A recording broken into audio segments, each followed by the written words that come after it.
जय श्री राम, जय श्री बालाजी महाराज। लगातार कई मंत्रों के जाप करने से क्या फल प्राप्त होता है। एक भक्त ने बड़ा ही महत्वपूर्ण सवाल पूछा कि गुरुजी, अगर हम लगातार किसी भी मंत्र या कोई भी पाठ हम करते हैं तो क्या हम कई पाठ कर सकते हैं। जैसे आपने कई लोग देखा होंगे कि लगातार हनुमान चालीसा, शिव चालीसा, काली चालीसा, उसके बाद जो है गणेश चालीसा, बहुत सारी चालीसाएं लगातार पढ़ते हैं। फिर सभी देवी देवताओं के मंत्रों का जाप भी करते हैं। क्या ये सही है? करना चाहिए? अगर करना चाहिए तो किस तरीके से करना चाहिए? क्या इससे कोई दोष तो उत्पन्न नहीं होता? अगर होता है तो किस प्रकार का दोष उत्पन्न हो सकता है? आज की वीडियो बहुत लाभवर्धक है आपके लिए। कहीं आप तो इस प्रकार की गलती नहीं कर रहे या इस प्रकार के कार्य नहीं कर रहे जिससे आपका नुकसान हो रहा है। फिर पूजा में कई बार आपको लगता है कि पता नहीं, मेरे को इतने समय हो गया पूजा करते हुए, फिर भी कोई रिजल्ट नहीं मिल रहा, कोई काम नहीं बन रहा, लगातार इतने मंत्रों का जाप भी कर रहा हूं फिर भी काम क्यों नहीं बन रहा। आज सारी जानकारी इस वीडियो में आपको मिलने वाली है। और चैनल को सब्सक्राइब कर दीजिए, वीडियो को लाइक कीजिए, 10 लोगों तक शेयर कीजिए ताकि सामने वाला व्यक्ति भी इस बात को समझ सके। देखिए, मंत्रों में एक रहस्य होता है जो उसके बारे में हमें खुले तौर पर नहीं पता होता। हर मंत्र की अपनी अपनी ताकत है। शाबर मंत्र अपने तरीके से कार्य करता है, वैदिक मंत्र अपने तरीके से, और शास्त्रिक मंत्र अपने तरीके से, और बीज मंत्र अपने तरीके से। तो इन मंत्रों की विधि विधान बताए गए हैं, किस किस तरीकों से किस किस मंत्र का जाप करना चाहिए। अब कई भक्त ऐसे होते हैं कि वो सोचते हैं कि हर देवता का अपना अपना मंत्र है, तो सभी देवताओं का मंत्र का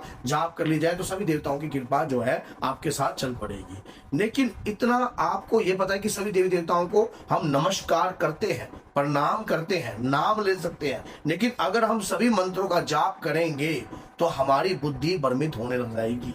हमारी बुद्धि जो है सही रूप से काम नहीं करती है।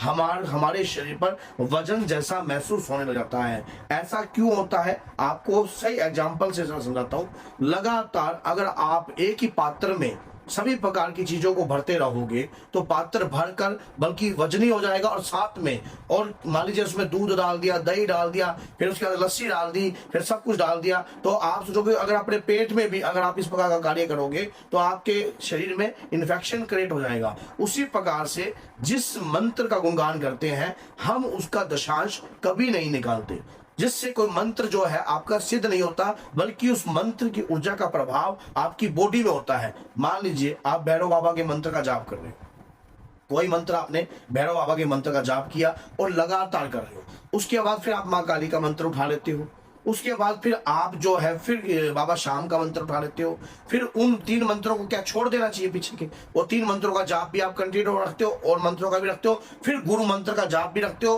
फिर गणेश मंत्र उठा लेते हो। फिर आप देखते हो कि गणेश जी के बगैर तो पूजा अधूरी है, तो गणेश जी का मंत्र का जाप करना भी जरूरी है। उसके बाद फिर सरस्वती कहाँ से आएगी, फिर सरस्वती का भी मंत्र उठा लेते हो, जिससे आदमी विचलित हो जाता है।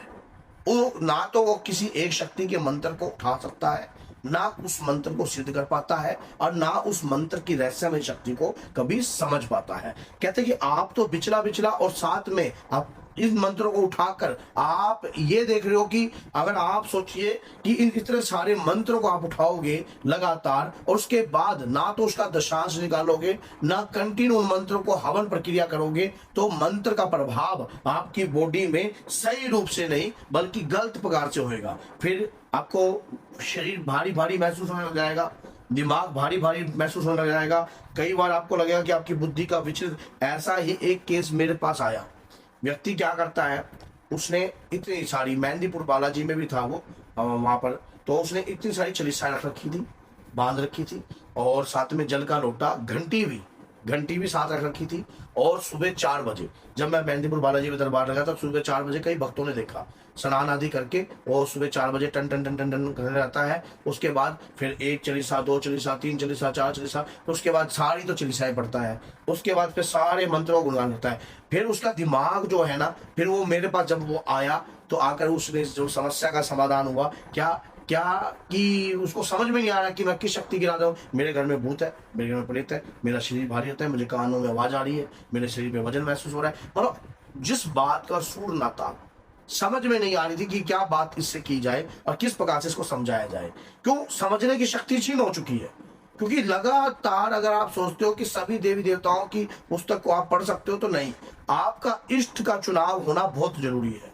और मंत्र आप जाप करो 1 2 3, जो भी जिन मंत्रों का आप दशांश निकाल सकते हो, तभी मंत्र की शक्ति को आप संभाल पाओगे। नहीं तो आपका दिमाग तो क्या, बॉडी भी विचलित हो जाएगी आपकी। क्या काम करना है, किस तरीके से काम करना है और किस तरीके से करना चाहिए, अब दशांश कैसे निकालना है वो भी मैं आपको इसी वीडियो में ही बता दूंगा। अब जैसे आप मंत्र का जाप कर रहे हो, लगातार कर रहे हो, अगर आप उन मंत्रों का जाप, अगर मान लीजिए अब 2 माला उसकी कर ली, मैंने 2 माला उसकी कर ली, 2 माला हनुमान जी की, 2 माला राम जी की, 2 माला सीता जी की, 2 माला इसकी, कई लोग इसमें विचलित हो जाते हैं, मानसिक तौर पर फिर बीमार हो जाते हैं, फिर उनका दिमाग काम नहीं करता है। इष्ट का चुनाव, माँ दुर्गा अगर आपकी इष्ट देव है तो माँ दुर्गा के मंत्रों का जाप आपको कभी नहीं छोड़ना है। हनुमान जी के मंत्रों का जाप ना छोड़िए।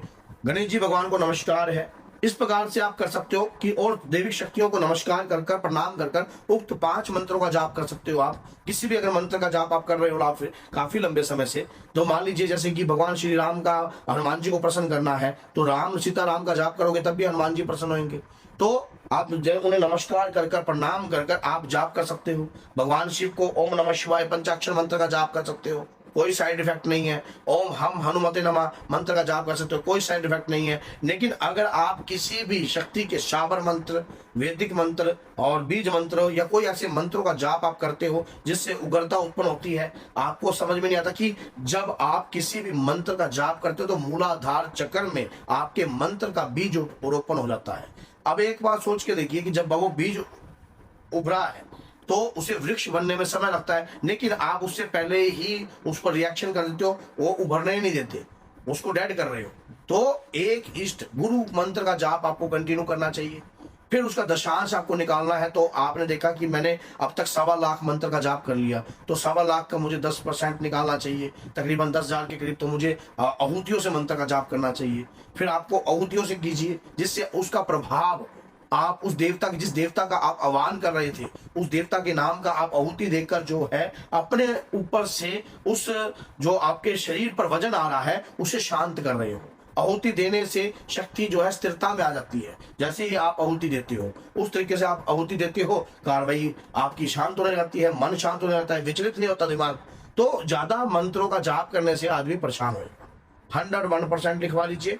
अगर आप 2-3 मंत्रों का जाप करते हो अलग बात है, ज्यादा हनुमान चालीसा, फिर उसके बाद शाम चालीसा, फिर काली चालीसा, बहुत सारे लोग ऐसे करते हैं, बहुत सारे, तकरीबन बहुत सारे लोग ऐसे हैं।